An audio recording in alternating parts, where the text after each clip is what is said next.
बच्चे next is कोल, जिसको उर्दू में कोयला भी बोला जाता है, और ये एक बहुत एंशिएंट सोर्स है, मतलब ये बहुत ज़माने से चलता आ रहा है as a source of energy.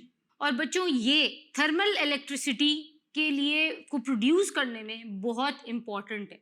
उसके अलावा ब्रिक्स वगैरह को बेक करना या डोमेस्टिक पर्पसेस के लिए, जैसे कि आपने देहातों में देखा होगा, कोयले को जला के लोग जो हैं वो जब ठंड होती है तो वो गरम आग जलाते हैं ताकि गर्म हो सके। उसके अलावा जो कोल है ये बहुत चीप होता है। पाकिस्तान में कोल माइंस हैं और ये बहुत माशाल्लाह बहुत अबंडेंस में है, और पाकिस्तान जो है वो यूज़ करता है बिजली प्रोडक्शन। बच्चों एक बहुत बड़ा इशू ये है कि कोल जो है that is not very environmental friendly, और इसकी वजह से इसकी बिजली बनाने को बहुत ज़्यादा सपोर्ट नहीं किया जाता या उसको बहुत ज़्यादा इंकरेज नहीं किया जाता।